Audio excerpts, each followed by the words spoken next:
Baik, terima kasih untuk pertemuan hari ini rekan-rekan mahasiswa sekalian, di mana di dalam ekonomi manajerial dengan chapter teori dan estimasi produksi. Langsung saja Pak Daniel akan menjelaskan secara komprehensif. Silakan Pak. Baik, terima kasih Pak Niko. Ya, materi berikutnya dalam pembelajaran daring kita ini yang akan dijelaskan tentang teori dan estimasi produksi. Ya, jadi pokok bahasanya terkait tentang organisasi produksi dan fungsi produksi, kemudian fungsi produksi dengan satu input variabel, fungsi produksi dengan dua input variabel, kemudian skala hasil atau return to scale, dan fungsi produksi secara empirisnya. Itu topik-topik yang akan kita bahas nantinya. Itu, Pak Niko. Baik Pak, jadi langsung saja untuk definisi dari teori dan estimasi produksi Pak. Ya, baik. Secara pengertian umum pastinya saudara sudah tahu apa itu produksi ya. Produksi itu adalah proses mengubah input menjadi output ya. Jadi yang menjadi terkait dalam pengambilan keputusannya untuk materi kita teori dan estimasi produksi ini adalah bagaimana kita melihat untuk analisisnya apa hal-hal yang menjadi penting dalam melakukan estimasi produksi ini ya. Yang pertama adalah terkait dengan variabel-variabel yang menjadi penentu untuk analisis ya, pengambilan keputusan melalui estimasi permintaan ini. Variabel-variabelnya itu berkaitan dengan pastinya adalah sumber daya ya. Artinya yang menjadi pentingnya lagi adalah bahwa dalam pengklasifikasian untuk analisisnya nanti ada kita kelompokkan sumber daya yang sifatnya bisa diubah atau variabel, dan ada sumber daya yang sifatnya tidak bisa diubah atau tetap ya. Nah, sumber daya itu apa? Ya, tenaga kerja, modal, teknologi, bahan baku, entrepreneur ya. Kemudian yang penting lagi dalam konteks analisisnya ini adalah bahwa bentuk analisis kita itu akan dilihat dari dua sudut pandang atau dua jangka waktu ya, jangka pendek dan jangka panjang ya. Untuk mudahnya memahami konsep dalam estimasi permintaan ini, kalau berbicara jangka pendek itu artinya yang kita bahas dalam konteks sumber daya tadi bahwa hanya ada satu input yang dianggap bisa diubah ya. Jadi hanya satu input. Sedangkan kalau jangka panjang semua input itu adalah sifatnya bisa diubah ya. Nah, dalam pembahasan berikutnya nantinya kita akan mengenal dengan penggunaan input tenaga kerja dan modal ya.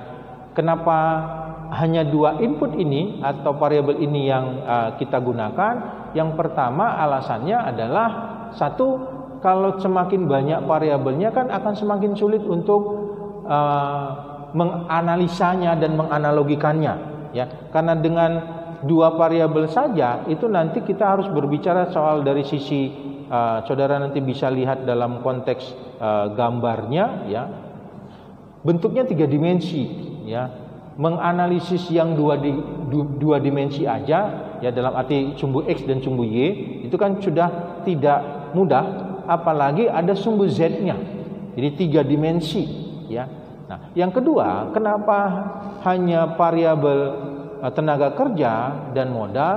Karena dua variabel ini ya mudah diukur atau ukurannya dapat ditentukan ya.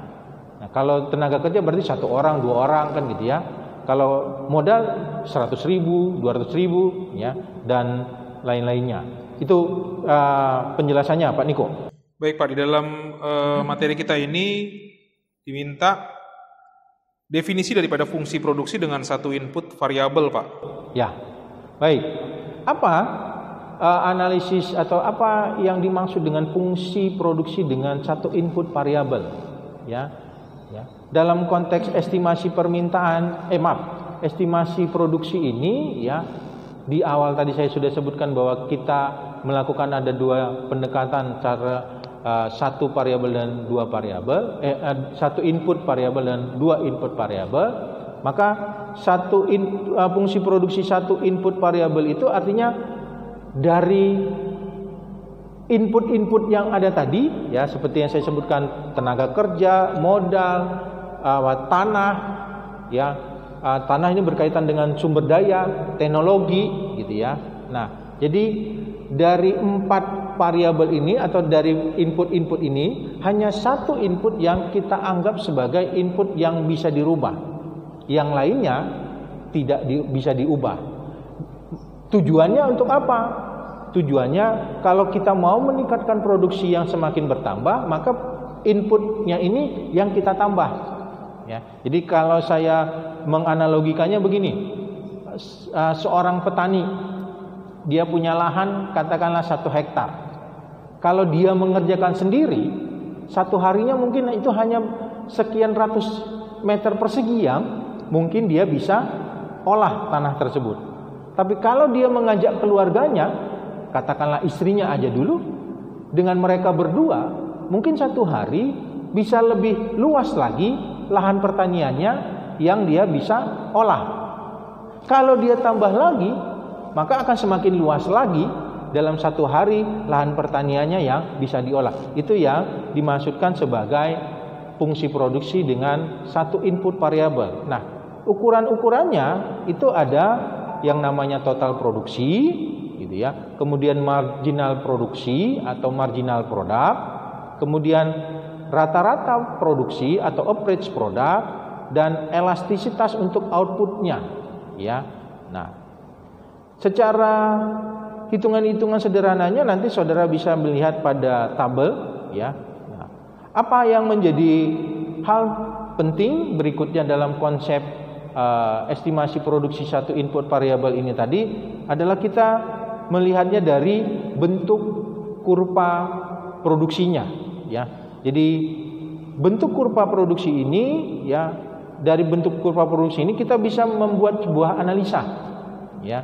Yang pertama, ya, nanti saudara lihat pada slide yang nomor 11, gitu ya, atau slide dari fungsi produksi yang menunjukkan ada 2 gambar, ya, bahwa gambar yang di atas itu menunjukkan, ya, grafik total produksi, ya, yang artinya apa? Kalau ditambahkan tenaga kerja itu sumbu yang horizontal, maka output yang akan dihasilkan akan semakin meningkat. Tapi pada satu jumlah tenaga kerja tertentu, maka produksi maksimalnya sudah tercapai.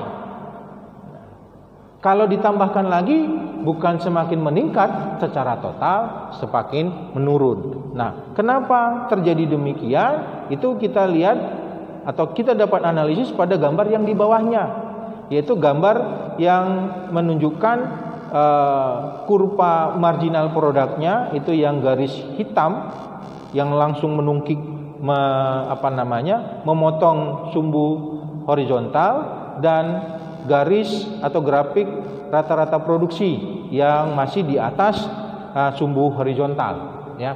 Nah, seperti yang saya sampaikan tadi, bahwa gambar yang berikutnya itu bisa kita pakai untuk, ya, membantu menganalisis dari grafik sebelumnya, ya, bahwa di total produksi tadi ada saya sebutkan pada satu jumlah tertentu faktor produksi tenaga kerja, maka jumlah outputnya akan maksimal. Di mana itu tercapai pada saat kurva atau garis marginal produknya itu memotong sumbu horizontal, ya. Jadi kalau sumbu horizontalnya itu sudah berpotongan dengan garis marginal produknya, maka produksi sudah maksimal, ya. Kenapa maksimal? Ya, karena kalau ditambahkan lagi, ya, penggunaan tenaga kerjanya, maka perubahan produksi yang dihasilkan bukan semakin meningkat, tetapi sudah negatif, ya. Jadi marginal product itu adalah perubahan jumlah output yang dihasilkan terhadap penggunaan atau perubahan penggunaan tenaga kerja. Jadi sekali lagi, kalau sudah ya garis marginal produknya itu memotong sumbu horizontal, maka produksi maksimal khususnya untuk pendekatan secara satu input variable tadi ya bisa dikatakan optimum. Ya. Itu Pak Niko. Baik Pak, jadi bagaimana menentukan tingkat optimum pada fungsi produksi dengan satu input ini Pak? Ya, pada slide berikutnya nanti saudara bisa lihat ya secara ukuran-ukurannya ya, bahwa untuk menentukan ya tingkat produksi yang optimum tadi bisa kita lihat dari sisi bentuk grafik ya itu. Nah, dari sisi perhitungannya kita bisa mengukurnya dari ukuran-ukuran sebagai berikut ya, yaitu marginal revenue product of labor. Jadi perubahan ya penerimaan dari output yang dihasilkan ya. Kemudian marginal resource cost of labor. Jadi perubahan biaya untuk tenaga kerja yang dikeluarkan ya. Jadi atau biasa disebut dengan marginal cost ya, disebutkan dengan marginal cost-nya. Itu dari mana? Ya jadi total cost dibandingkan dengan jumlah perubahan total cost dibanding atau dibagi dengan perubahan tenaga kerjanya. Jadi penggunaan tenaga kerja yang maksimum untuk mencapai produksi yang maksimum itu bagaimana? Kalau marginal produknya itu sama dengan marginal cost-nya ya, atau marginal revenue produknya sama dengan marginal revenue cost-nya. Jadi kalau kondisi data atau nilai ini belum sama, maka ya penggunaan tenaga kerja yang optimum untuk mencapai output yang maksimal belum tercapai ya, artinya belum terwujud. Jadi dalam arti begini, kalau konteksnya dia dari sisi grafik tadi masih berada di sebelah kiri titik puncak total produksi, berarti masih bisa ditambahkan tenaga kerja agar mencapai produk yang maksimum. Tetapi kalau posisinya adalah di sebelah kanan titik puncak itu, artinya bahwa penggunaan tenaga kerjanya itu sudah melebihi dari penggunaan optimum, maka hasilnya bukan semakin maksimal tapi semakin menurun. Jadi kalau dalam tabel saudara bisa lihat dalam posisi ya disebutkan di sini adalah 3,5. Ya, ini dalam bentuk hitung-hitungan bolehlah kita katakan 3,5 tenaga kerja, tapi kalau realnya kan nggak boleh ya. Nah, itu menunjukkan bahwa produksi yang dihasilkan itu sudah maksimum ya. Nah, saudara juga bisa lihat dari sisi bentuk grafiknya bahwa penggunaan tenaga kerja yang optimum itu ditandai dengan perpotongan ya. Jadi pada titik potonglah antara garis marginal resource cost-nya dengan marginal revenue produknya. Demikian, Pak Niko. Baik, Pak. Yang dimaksud dengan tadi satu input sudah. Sekarang kita masuk ke yang dimaksud dengan fungsi produksi dua input variabel, Pak. Ya. Nah, tadi saya katakan dalam satu input variabel bahwa hanya satu input yang bisa dirubah. Nah, untuk dua input berarti ada satu lagi input yang bisa diubah, yang kegunaannya atau dimaksudkan untuk menambah output. Jadi artinya kalau mau meningkatkan output yang semakin bertambah dalam konsep dua input ini adalah ada kombinasi penggunaan input variabel ya. Jadi kombinasi penggunaan input variabel ini yang akan ya menjadi ukuran apakah produksi yang mau dihasilkan nanti bisa maksimum atau tidak. Nah, konsep analisisnya itu menggunakan kurva isokon ya dan kurva isokos ya. Jadi kurva isokon itu adalah kurva yang menggambarkan kombinasi penggunaan dua input variabel tadi. Ya. Jadi kalau kita mau menghasilkan sejumlah output tertentu dengan jumlah tertentu, maka kita melakukan kombinasi dari dua input variabel ini tadi. Ya. Nah, bentuknya melengkung. Ya. Jadi kalau saudara perhatikan konsep isokon ini mirip dengan kurva indifference, ya. Kalau kurva indifference tadi, ya, itu dua jenis barang yang dikonsumsi secara bersamaan. Dalam estimasi produksi, dua input variabel yang digunakan secara bersama-sama untuk menghasilkan sejumlah output, ya. Jadi untuk mengukur seberapa, artinya mana kombinasi input variabel yang menghasilkan output yang paling maksimal, itu dilihat dari posisi kurva isokonnya.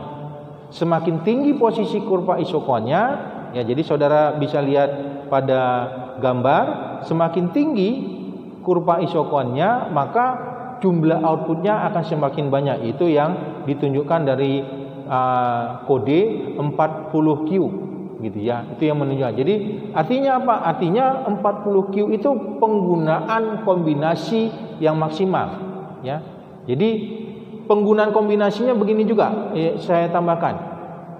Jumlah penggunaan kombinasinya semakin banyak, pastinya akan menghasilkan output yang semakin banyak juga, ya. Jadi kalau dia sifatnya hanya seperti indifference tadi, ya, kalau untuk agar jumlah produksinya tetap, gitu ya, maka satu input dikurangi untuk menambah input yang lain, itu hasilnya adalah tetap outputnya. Tapi kalau inputnya sama-sama bisa ditambahkan, pastinya, ya, hasil yang akan dicapai atau produksi yang akan dicapai itu adalah produksi yang maksimum, ya. Nah, kalau kita lihat berikutnya dalam konsep kurva isokon ini, ada yang dikatakan sebagai wilayah yang produksi paling ekonomis, ya. Maksudnya bagaimana? Tujuan perusahaan untuk melakukan produksi itu kan adalah mencapai produksi secara massal, ya.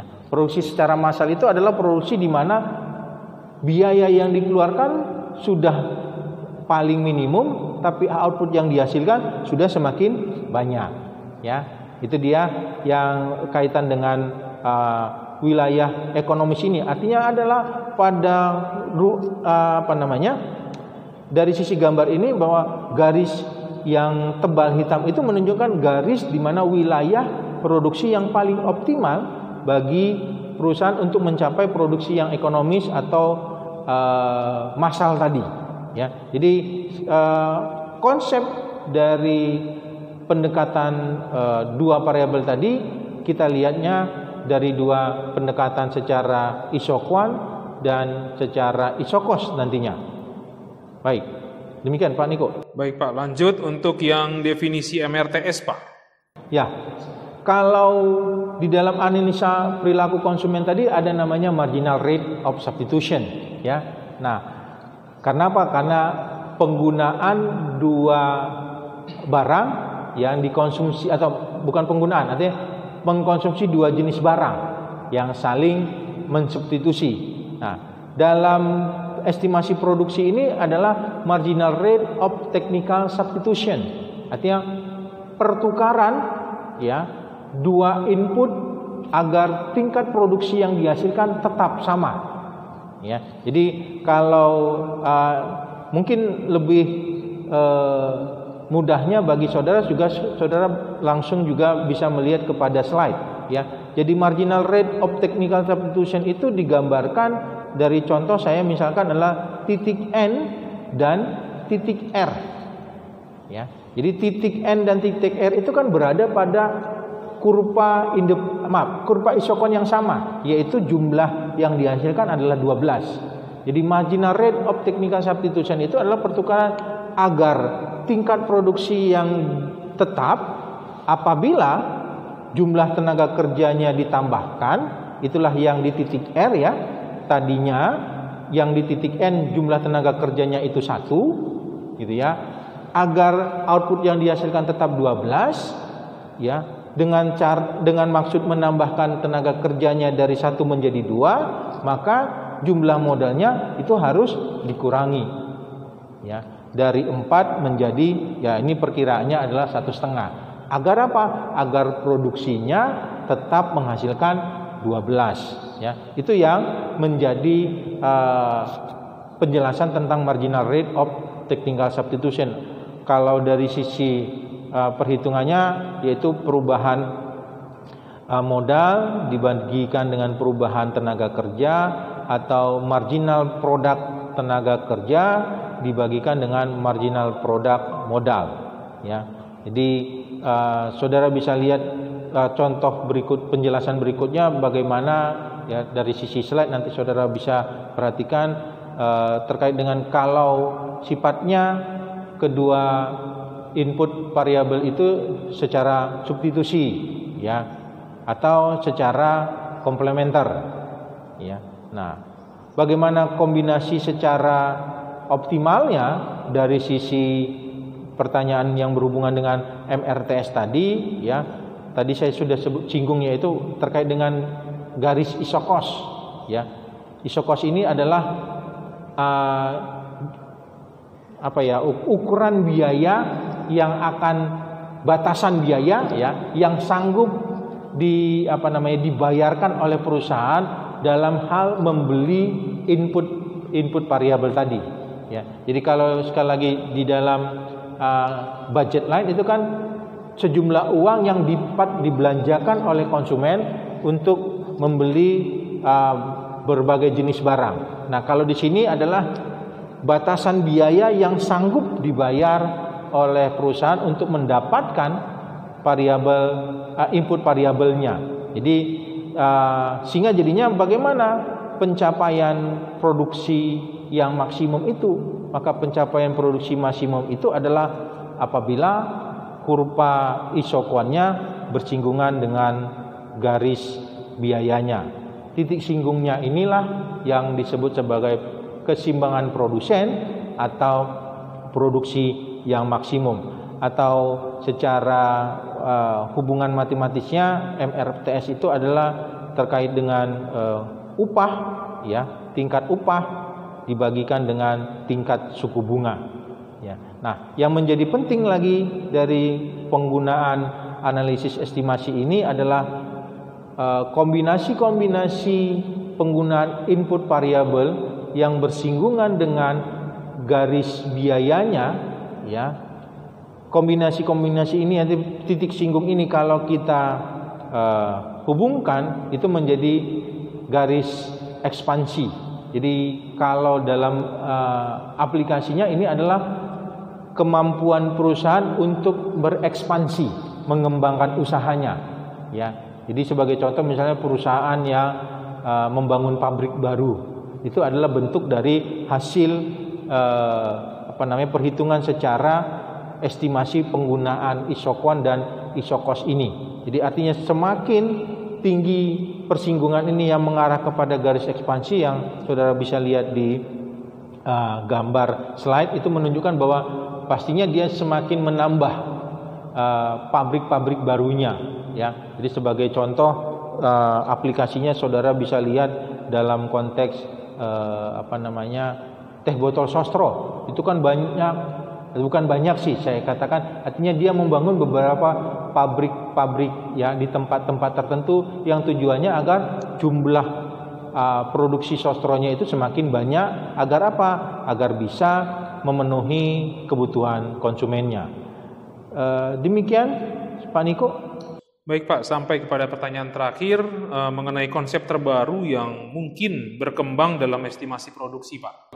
Ya, dalam hubungan kepada pengambilan keputusan manajerial, ya, maka konsep-konsep yang secara global, ya, bisa kita katakan demikian, itu adalah kaitan dengan kalau tadi saya kembali sedikit ya, kalau tadi ada input tenaga kerja, tanah, modal, teknologi, maka input teknologi ini yang paling banyak berperan dalam konteks estimasi permintaan untuk pengambilan keputusannya. Jadi perkembangan-perkembangan selanjutnya dalam kaitan dengan estimasi produksi ini ya dihubungkan kepada inovasi produksi atau inovasi produk. Kalau inovasi produk kan jelas berhubungan dengan teknologi. Inovasi proses itu juga berkaitan dengan teknologinya ya. Kenapa demikian ya? Secara contoh real aja kan bisa kita lihat ya, kalau seperti pakaian dulunya kan sifatnya dijahit oleh manusia ya. Nah, saudara bisa bandingkan sekarang pakaian itu sudah dijahit melalui mesin atau dibuat oleh mesin. Nah, secara jumlah output yang dihasilkan kan sudah jelas berbeda ya, dengan orang gitu ya, dan dengan mesin. Dengan orang tadinya kalau mau meningkatkan produksi maka jumlah orangnya yang harus ditambahkan. Nah, dengan teknologi maka faktor input yang harus kita kombinasikan apa? Modal dengan kemajuan teknologi seperti apa yang bisa didapat dengan modal yang ada ya. Just in time ya, ini berkaitan dengan produksi tepat waktu ya, biasa digunakan oleh perusahaan-perusahaan Jepang ini ya. Kemudian persaingan secara benchmarking ya, artinya berdasarkan istilahnya benchmarking ini apa Pak Niko, ketentuan ya, standar tertentu gitu ya. Kalau seperti sekali lagi handphone, saya katakan tadi ketentuan standar handphone itu sekarang kan minimal harus touchscreen ya, atau sekarang minimal harus 2 kamera, 1 depan 1 belakang ya. Kemudian berkaitan dengan secara komputerisasi produksinya itu sudah dilakukan, atau secara manufacturing dengan mesin-mesin robot ya. Itu penjelasan tambahannya Pak Niko. Baik, terima kasih Pak Daniel, sangat komprehensif sekali untuk di chapter teori dan estimasi produksi. Sampai di sini perkuliahan kita untuk rekan-rekan mahasiswa.